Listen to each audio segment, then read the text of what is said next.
Welcome back. Time for a little bit more of this game. First things first, I actually went back and did a speed run through the game up to this point, just because I wasn't feeling too confident with my inventory. But as you can see, I'm doing a lot better now. Plenty more ammo, plenty more healing items. Not quite as many save items, but essentially my inventory is exactly the same as it was. I made sure to do everything exactly the way it was before.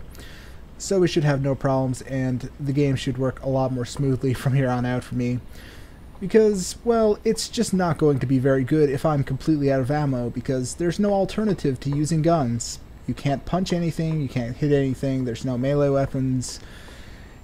If you don't have bullets, you're fucked, and healing items can be a little bit sparse, so yeah. With a lot of survival horror games, sometimes you do have to restart just because you really fucked up. Can't say I'm too big on the feature, but fortunately you can complete these games pretty quickly if you actually know what you're doing. The entire section up to this point pretty much took about 2 hours, I believe. Something like that. You're probably noticing that I'm going back. Well, there's something that Whoa! Fuck. Oh, seriously? Right in the middle of two of them.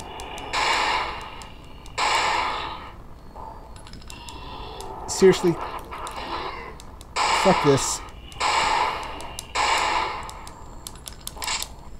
Eat my fucking shotgun. Yeah, see, that's one reason why having healing items is really going to come in handy. Because shit like that tends to happen. This game does a really shitty job of difficulty. It tends to spawn enemies right on the other side of doors, and a lot of enemies tend to respawn. Those enemies were there before, if I'm not mistaken, and they're there again now. So you have to fight them every time you go through that little hallway, which is just a huge bitch and an incredibly stupid thing. You have no reaction time, they're always going to get off a cheap shot or two. It's just really unfair, so having to go back and... Okay, something's lurking. Fuck. There we go, that's one. Looks like there's multiples. Getting a lot more used to the inventory reload as well, by the way. That's one reason why I managed to keep so many healing items this time instead of last time. The other being that I made sure to pretty much hold down the aim button the second I open any freaking door, because there's always something waiting on the other side. I've gotten really used to that, and they are not doing an especially great job of catching me off guard with that anymore. It's just way too fucking predictable. Every time you open the door now, there's going to be something on the other side, so just going to start holding down the aim button and trying to take out whatever's in the area. Okay, so what exactly was it that I noticed? Well, a few things. First, there's this kind of cool but completely useless, as far as I can tell, little thing here. When you turn off the light, I noticed this on the replays, that painting over there changes. Notice how it's this creepy blue luminescent thing now? If you take a look at it, it's a painting of a shaman casting an incantation. A luminous sphere floats in front of him. Not sure who it is, not sure what the sphere is about, but maybe it's involved somewhere. We don't know yet. We aren't quite far enough. But all in due time, I'm sure. Thankfully, they do not spawn the enemies right there. Yes, a few of you noticed this statue that was sitting in the corner here that I walked past a bunch of times. You also noticed that I had this wolf mask that I've been dragging around forever. I suddenly got the idea, what if maybe you have to use both of those together? Even though this is a statue of an owl, sorry, I'm stumbling over my own fucking tongue, and the mask is of a wolf. Maybe somehow that makes sense, and apparently it does. I don't know what's going on there. The way this is set up is just ridiculous. Like, how are you supposed to figure that shit out? I would be looking for a wolf statue to put a wolf mask on, or some kind of statue that sort of gives you the idea you're supposed to put a wolf mask in front of it. But I don't see how an owl fits in there. Maybe I'm like way off on my Native American mythology, but I'm not getting it. Anyway, this steel key. First floor east. The fuck is on the first floor that's still locked? I don't recall. There's one door left locked. And it looks like it leads to a staircase. Okay, well that's probably it. Let's go there. Running past these fucking shamblers. Oh. Oh. Fucking did me from behind. I prefer to be the one doing it from behind. Okay, my status is still fine. Very good. I'm going to avoid trying to like overgo on the items. I've really kind of went overboard with a lot of stuff before, and that kind of got me into a rough situation. This is what happens when you do blind runs and you don't know where shit's supposed to be. You get caught off guard, and let's see, that door. There's no indicator of where you are in the room, so you pretty much just have to estimate. Looks like it's pointing me towards the mirror. Isn't that where I came in before? Pretty sure that's cannot be used here. Do I have to push this out of the way? Okay, let's try that. Nope, still not registering it as a door. It's not a door, even though I came through there and it should be locked. Okay, well there is one other door down here, even though it's not shown on the map because the maps are fucking horrible and I hate them. Here we go. This door's locked. Let's... Okay. So, all the doors on the first floor are locked, and the only key that I have that says it's for the first floor doesn't work for any of the doors that are still locked. Wonderful. Wonderful. Oh wait, there's one more. Okay, let's go check that one out then. And through here. Oop, wrong door. Fuck, my sense of direction with this game is just bad. It could really help you out a bit more in sort of giving you directions and helping you figure shit out, but no, this game doesn't really catch any breaks. This door's locked. Cannot be... Really? Am I standing in the wrong place again? Because that happened before. Really, it did happen before. You all saw that happen. Okay, it's not working. It's definitely not working. Well, fuck that then. I'm just going to start using it on every door that I know of that's locked. Which I guess means going to the second floor hallway. Which would be right up here.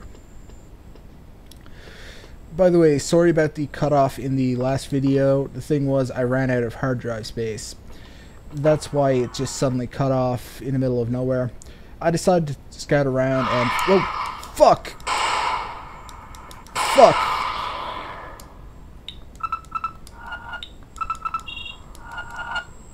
Okay.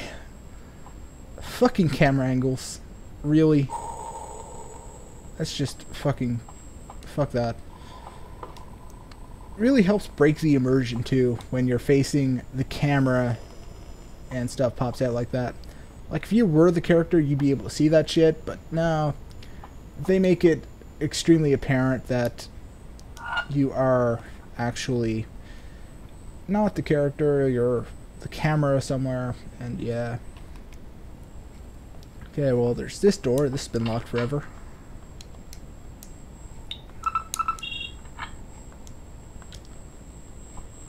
Oh wow.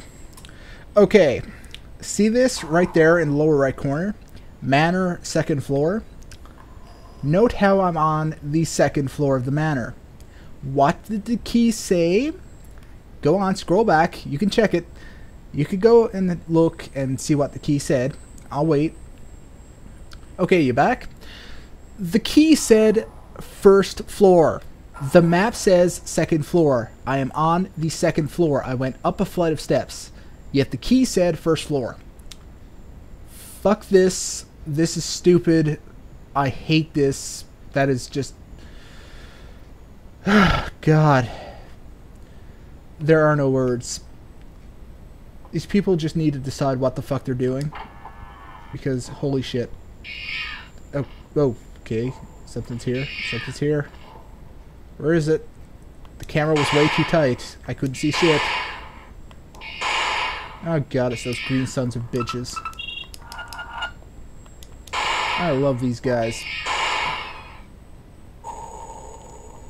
Oh, that was quite a light show. And of course they put the light switch right behind me, and I could have used that. By the way, to the survival horror fans, yes, the game does have quick turn. So you can actually really quickly turn around just by double tapping down. So if you've really got to suddenly turn around, but you're probably not going to be seeing me use that because that's not how I roll. At least not in this game because the controls are fucking horrible. Large ornate key and a charm of saving. And there's a bunch of books here. Oh, lovely, phosphorus charges. Not like I don't have a couple hundred of those, even though I really only have like 30 something shots because the way the bullets are counted is incredibly stupid. Half a photograph and there's a number on the back. Ah, I picked up half a photograph before. I did actually check the numbers on the back of the photograph just to sort of get an idea of whether or not that would actually work on one of the puzzles, but no.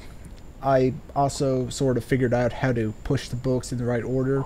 It turns out that, well, I'll explain that later, I guess. And we have a book here. Wonderful. Richard Morton, you don't know me, and as long as you don't know me, your path will be strewn with pitfalls and perils. My name is Judas Deserto. Even if you may not know me, I know all about you. I know about your sleepless nights, the evenings you spend huddled cold and alone. I know about your fear of the day and about the terrible loneliness you feel faced with the unknown. Face to face with something words can't describe. In the course of a life that has been too long, I have encountered the creatures of the night. I can help you overcome them, master them, and make them your slaves, your servants. You will find supreme power, the power of the absolute that knows no bounds, for all eternity. You will find that wielding it brings intense pleasure. My name is Judas Deserto, and already you are getting to know me better. In exchange for this power that already I feel surging through your veins, I ask of you only one small favor, a small request with which you will not fail to comply once the time is ripe. All I require is that you send me the small promissory note enclosed signed with your blood. My name is Judas Deserto, and now you know who I am. Alright, so Judas apparently only asks that we give him a... wait, Richard Morton. There we go. So this would be the great-grandfather? Great-great-grandfather? One of those. And Judas is, of course, the guy responsible for getting the Mortons involved with all this bullshit. And he's that really creepy guy from those photographs. And now he's demanding notes written in blood, or signed in blood, rather. Really beginning to think he's probably going to turn out to be the devil. Alright. Looks like that shiny thing right there is the actual note itself. Even though it's currently sitting in my inventory. Yeah, try to tell me how the fuck that works. It's sitting right there on the desk and I'm still carrying it around. What the fuck? Okay, bunch of creepy drawings. Wait, whose room is this? Doesn't say. Well, I guess we'll figure out soon enough. Bunch of books. No initial. Eden Shaw and I. Eden Shaw was like a real father for us. He was Grandpa Jeremy's best and only friend. I always felt there was a strong bond between us, like we shared a secret or the responsibility for a terrible mistake. I remember when we were